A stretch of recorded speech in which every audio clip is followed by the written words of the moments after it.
Bueno, pues gracias, Ana Paula. Nos vemos en un rato más adelante. Y ahora sí, vamos a presentar a nuestros invitados para la entrevista. Le damos la bienvenida a dos expertos que vinieron invitados por Grupo SIN, justamente para un panel que se llevó a cabo ayer, toda una jornada en la mañana, que se llamó Navegando en el Peligro.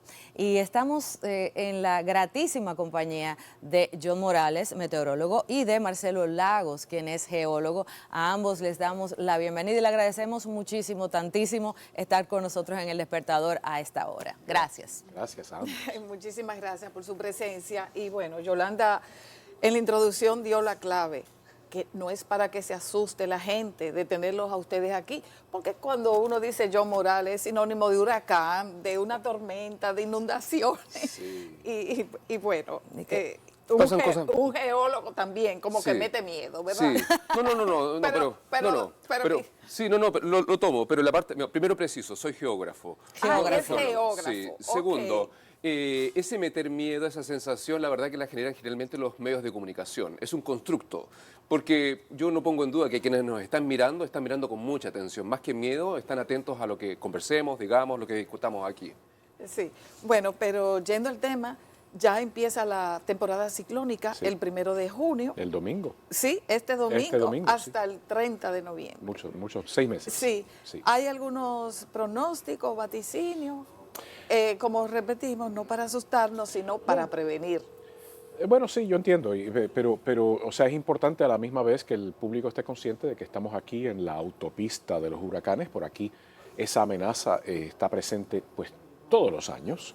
Y bueno, si está presente todos los años, pues es como usted dice, no es cuestión de asustarse, es cuestión de saber, bueno, ya el calendario me dice que se está acercando la temporada ciclónica y hay que prepararse. Esos preparativos son importantes todos los años, pero más que todo lo importante es saber o conocer la vulnerabilidad y exposición que tiene cada núcleo familiar ante la amenaza de un ciclón. Que si la casa puede o no puede resistir vientos, que si la casa está o no está en una zona de inundación.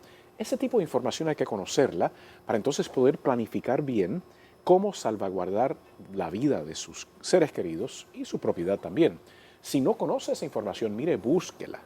La alcaldía, la defensa civil, el COE, son diferentes fuentes de información que le permiten a ustedes conocer y entonces prepararse bien ante la temporada. En cuanto al pronóstico de la temporada, le comento que sería una temporada por encima del normal. Un mayor número de tormentas, un mayor número de huracanes de lo que normalmente ocurre cada año, digamos del promedio.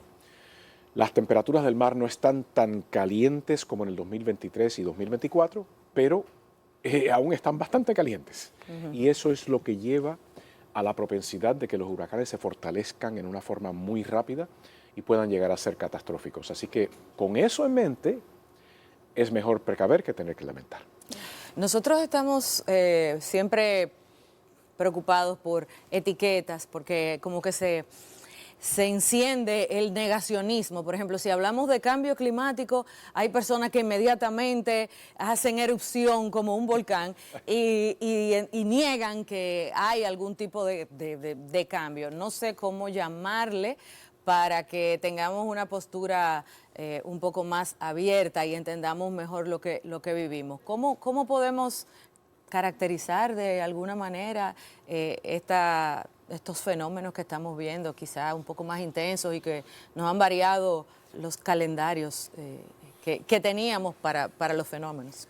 ¿Qué pasa? Bueno, evidentemente la especie humana ha sido capaz de alterar el patrón del sistema climático global.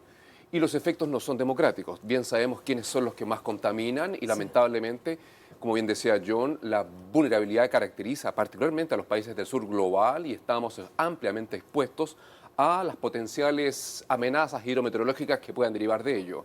Pero conectado con el negacionismo y tu planteamiento inicial, lo medular es que uno tiene que ser intransigente con la gente que no entiende, porque no es un tema de si existe o no existe.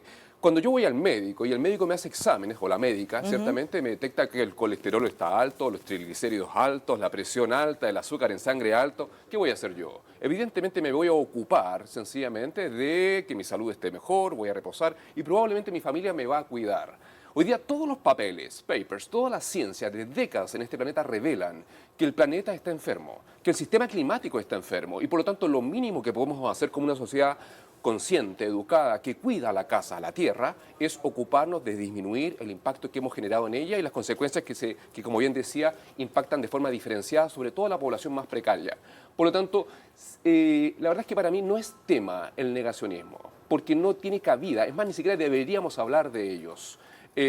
Todo lo contrario, en el mundo que me desenvuelvo, que es la academia, los estudiantes y las comunidades interesadas, porque las comunidades educadas son comunidades preparadas, ellos son nuestra prioridad y ellos son los que nos están escuchando ahora. Por lo tanto, yo priorizaría la conversación por ese lado. Ok. Entonces, ¿cómo nos ubicamos para tener una cultura preventiva ante los fenómenos que estamos viendo en este tiempo y al mismo tiempo cómo colaboramos para no agravar más desde nuestra contribución individual? Yo creo que nosotros contestemos esta pregunta en equipo. Dale. Le voy a decir por qué. Porque ayer, cuando estuvimos en Navegando en el Peligro, Ajá. uno de los temas principales que queríamos que el público y muchos oficiales, digamos líderes de agencias de gobierno y otras personas que estaban presentes en la audiencia, que se llevaran, es el tema de que cuando uno habla de desastres, no necesariamente son desastres naturales, como siempre le hemos dicho. Somos nosotros mismos, por la mano del hombre, que nos estamos exponiendo a un mayor peligro por la forma en que planificamos, por la forma en que construimos, en dónde decidimos poner las casas. Sigue tú. Sí, no, por supuesto. Bueno, Sí, claramente al respecto, existe todo un marco teórico que parte hace más de 3 décadas, ciertamente, o 4 décadas. Estamos hablando, este es un tema pasado de moda, o sea, hablar de que los desastres son naturales o el riesgo es natural es casi un poco de moda. arcaico, pero evidentemente es una forma política de delegar responsabilidades a la naturaleza y hacer exógena la responsabilidad. Como comparto plenamente con John, los desastres y el riesgo, o sea, estar expuesto permanentemente a la peligrosidad de distintos procesos, sean naturales, socionaturales o tecnológicos, etcétera, es netamente construido por las acciones, decisiones, o mejor dicho, inacciones humanas. Por lo tanto, si el 70% de esta ciudad, por ejemplo, es de construcción informal, eso revela un problema estructural, de fondo, porque evidentemente son ellos los que probablemente están más expuestos al impacto de vientos fuertes, a las lluvias intensas y la inundación.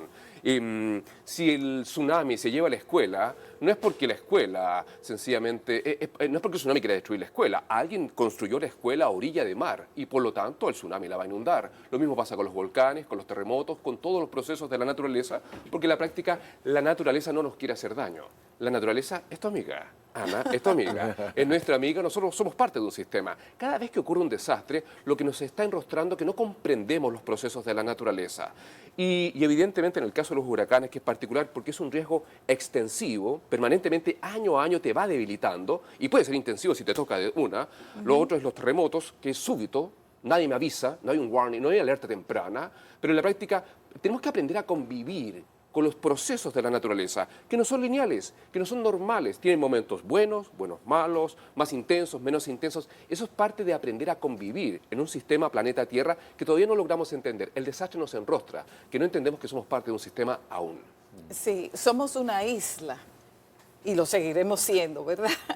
Entonces, en cuanto a las vulnerabilidades y a lo que estaba enunciando, Marcelo. explicando Marcelo, exacto, Marcelo Lagos, ¿qué usted diría sobre la deforestación en zonas urbanas, construcciones donde no se debe, Claro. la violación a lo que es el planeamiento? Una cosa es lo que dicen las leyes, por ejemplo, tenemos una ley territorial, pero parece que no se cumple.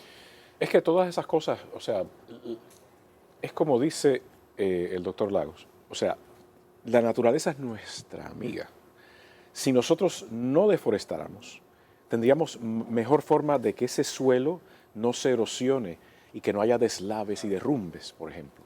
Así que mantengamos donde se pueda siempre proteger los árboles, proteger los bosques. La construcción en un lugar donde, o sea, él, por ejemplo, es experto en tsunamis y terremotos, ¿verdad? Construir en un lugar donde el suelo es blando, puede llevar a un mayor desastre en el caso de un terremoto. Esa no es mi área de, no soy experto en Sí, terremotos, sí, pero conozco sí. eso. Entonces, es lo que estamos diciendo. Muchos de estos desastres son por la mano del hombre. Si nosotros planificáramos mejor, que es lo que usted está planteando, no habría tanta calamidad, no habría tanto desastre. Yo sí les digo lo siguiente, mire, en cuanto a huracanes se trata, que eso sí es mi área Sí, claro. de especialidad. Estamos viviendo en un mundo donde hay mayor propensidad a que los huracanes se tornen sumamente intensos, que sean como David, que sean como San Zenón, dos huracanes históricos que impactaron a este país. Más de esos va a haber en el futuro, que si nos toca este año, o nos toca en el 2029, o nos toca en el 2032, no sé, ¿ok?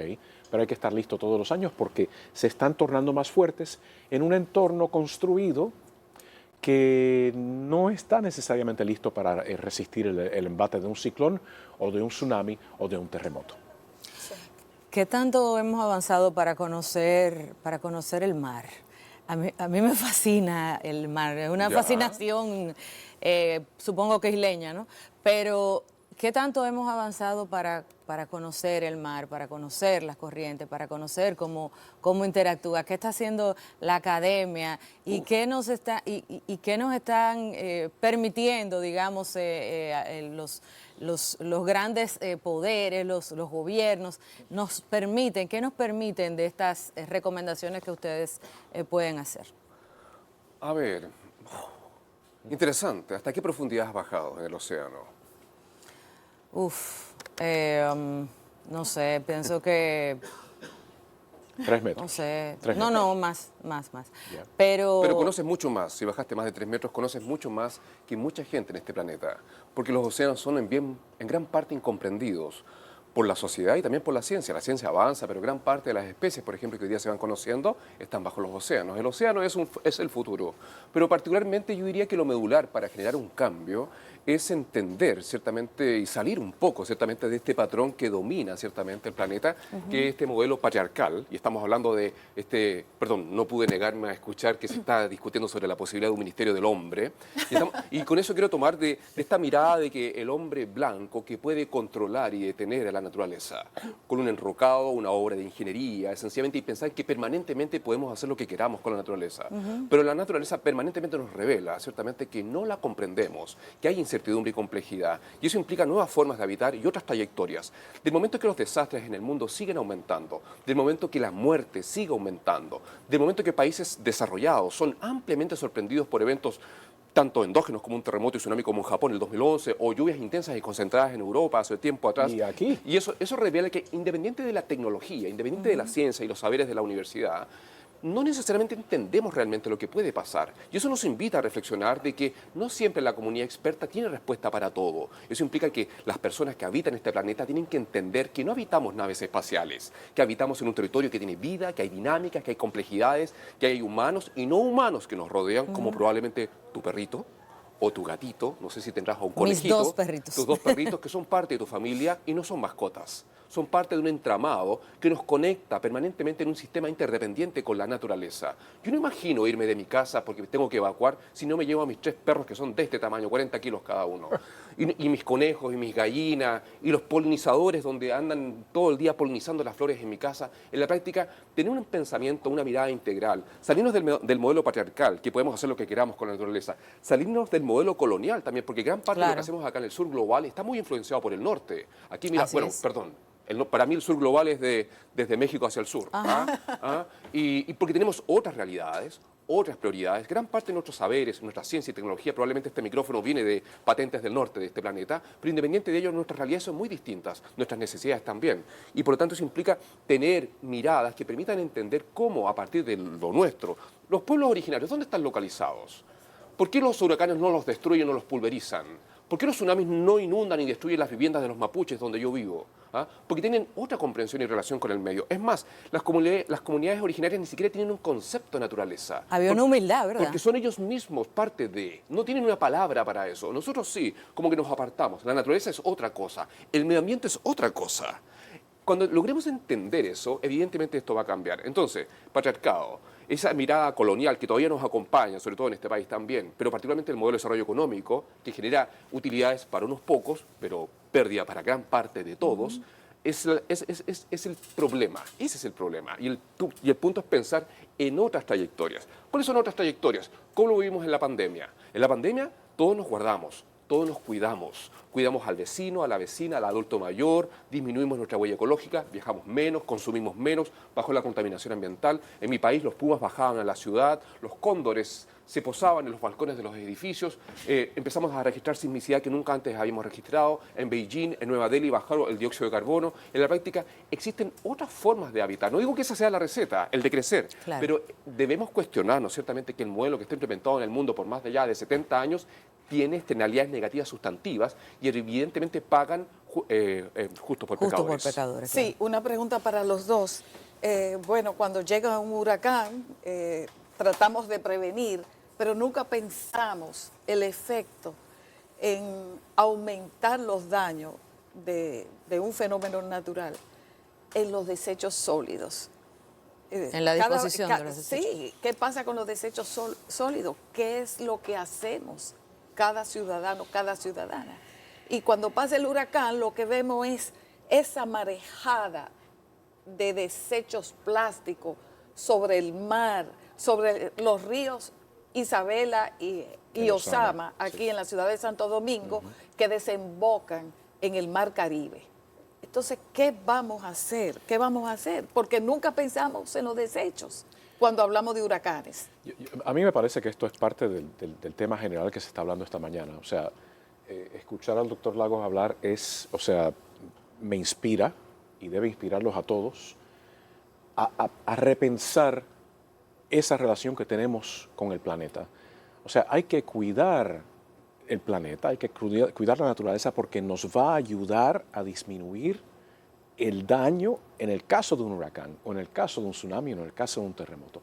Mire, gran parte de lo que usted está indicando surge de la gente ser descuidada, de la gente no preocuparse de, bueno, pues si se puede buscar la forma de, por ejemplo, hacer, y esto pues, posiblemente es un barbarismo, anglicismo, de hacer compostaje.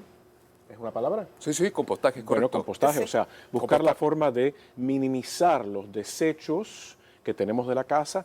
Si hubiese un programa, y que no que lo establezcan, un programa de reciclaje, con todo y con todo y lo que cojean los programas de reciclaje en el planeta, pero son cosas que el público debe concientizarse, o sea, buscar la manera de no tirar esos desechos, de buscar la manera de que los desechos se encargue el gobierno de llevarlos a donde tenga que llevarlos, en un lugar, bueno, alejado de los ríos, etcétera, para que no terminen, como usted dice, por el Osama, que los veo, o sea, uno va pasando por el puente ese y ve para allá abajo y lo que ve es basura, ¿no? Así Una es. tristeza. Yo apoyaría, Sí, Ana, sí. porque tu pregunta es muy buena, porque he estado algunos días aquí en la isla y evidentemente he constatado como, por ejemplo, un elemento, el plástico, predomina en las playas, las botellas, por todas partes, plástico por todas partes, y revela claramente un descuido, porque es una miopía de cómo trato, porque gran parte de la isla vive del turismo, vive de sus bellezas y Y no hay bondades campañas, naturales. no hay campañas Pero, sobre por lo eso. tanto, no es responsabilidad de la gente, no es responsabilidad del ser humano, es responsabilidad de un Estado, de lo público y lo privado, donde la cancha no está rayada. ¿Se entiende eso? Sí, sí. Porque la práctica, por ejemplo, no puede ser que en un país que vive del turismo, el plástico de un solo uso, sencillamente, sea permitido. Yo vengo de un país en el sur, pequeñito, donde eso está prohibido por ley. No existe el plástico que sea de un solo uso. No puede ser. No puede existir porque nadie lo puede tratar, Pero- no se puede recuperar. pero en Chile no hay un lobby y no somos un pro país... plástico y no tan somos un- fuerte. y no, el tema querer es poder. Y en la práctica, nosotros no somos un país desarrollado. Nosotros tenemos un índice de desarrollo humano muy parecido al de ustedes. El ingreso per cápita debe andar por ahí, si medimos otros indicadores. No sé cómo será el indicador de la felicidad de Bután, que es evidentemente la rompe. Pero concretamente depende del rayado de cancha que hagan los congresistas en este país y que le den prioridad política, evidentemente, a exigir sencillamente que el plástico de un solo uso no exista, sencillamente. ¿Y eso qué implica? Un cambio. Porque, recuerda, yo cuando era niño mi mamá fumaba en mi cara, le gustaba el cigarrillo sin filtro. Perdón, te voy a echar el aire. ¿Cómo están esas habichuelas? Me decía. deliciosas, mamá. ¿Ah? Hoy día mi mamá no fuma, es una mujer de más de 70 años. Hoy día el que fuma tiene que ir a fumar al rincón, en la esquina, nadie lo quiere ver. En mi universidad, que tiene 76 hectáreas, dice universidad libre de humo, nadie puede fumar. Y el que fuma está como un ratón en la esquina fumando. La comunidad y los jóvenes hoy día entienden que el cigarrillo te anestesia, te daña, te envejece, te daña los pulmones, te enferma, te daña la erección, etcétera. En la práctica hoy día nadie duda de que el cigarrillo hace mal. Y eso es un trabajo que va a los valores de la familia, a los valores de las personas. Cuando los valores de los habitantes de este país entiendan lo importante del cuidado de la isla, por ejemplo, con el consumo del plástico, nadie va a consumir plástico. Ayer estábamos en el evento y la cafetería nos daba café con, ¿cómo se llama esa espuma plástica blanca acá? Colfón. Colfón. Eso es irreciclable. Eso Ni es que pasen irreciclable. 1000 años. Así y no es. tener conciencia de eso nos revela que tenemos una mirada miope de la problemática, un discurso de la sustentabilidad y la resiliencia, pero en la práctica no sabemos que no sabemos. Ojo con eso.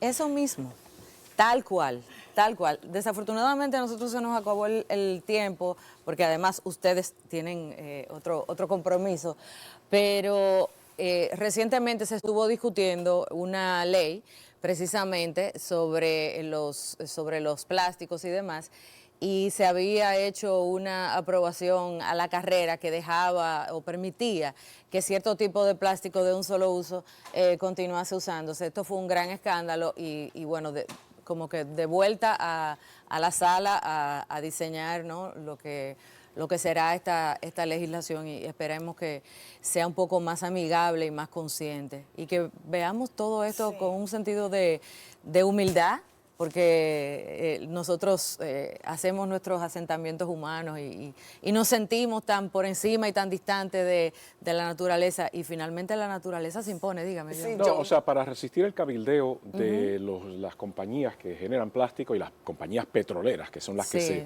se ganan dinero de todo eso, es cuestión de que entonces combinemos las dos cosas de que hemos estado hablando aquí hoy día. La conciencia de cada individuo y cada familia con el hecho de que el gobierno también tiene que tomar pasos. Entonces, el público tiene que exigirle a sus síndicos y tiene que exigirle a los políticos y los líderes en sus comunidades que resistan el cabildeo de las compañías petroleras y de las compañías que generan Sí, plástico, sí, sí. porque entonces con ese movimiento, como en inglés se dice grassroots, o sea, que empiece de abajo para arriba, exigimos que los políticos no sean víctimas del billete, ¿no?, que viene de los cabilderos, que terminan entonces costándonos a todos nosotros. Costándonos a todos nosotros. Qué Muchísimas pena gracias que se a ambos. acabe esta conversación y que ustedes tengan que irse, porque, por ejemplo, con este geógrafo, bueno, no para que lo conteste, pero una isla, ¿hasta qué punto aguanta la minería? Ustedes que son un país minero como Chile, pero bueno, se quedó en el Entonces tú tintero. dejaste eso así, Ana Mitila, atento a ti. O sea, Bueno, tú hiciste pero la rápido, pregunta, rápido, ya dejó el rápido. lío y entonces ahora Pero, yo a ver, quedé partamos de la pila, base qué de bien. que la minería sustentable no existe, es un discurso político, un greenwashing que hay que tener mucho cuidado. Evidentemente los minerales son necesarios, pero hay que saber manejarlos. Si la cancha está bien rayada, venga. Si no está bien rayada, las complejidades pueden ser gigantescas. Nuestro país es minero y las consecuencias las han pagado múltiples territorios. Unos pocos se enriquecen, muchos se empobrecen, particularmente la naturaleza. Wow. Gracias a ambos. Nosotros vamos a hacer una pausa y volvemos entonces con más contenido del Despertador, pero sí, No, ¿qué pasó? prometan que van a volver Ah, ustedes. bueno. Sí, Pon- Dios mío, me prometen asustaste, que Ana van a Mitila. volver. Espérate, que aquí estamos hablando de desastre. Bueno, gracias a ambos. Continuamos con más contenido del Despertador.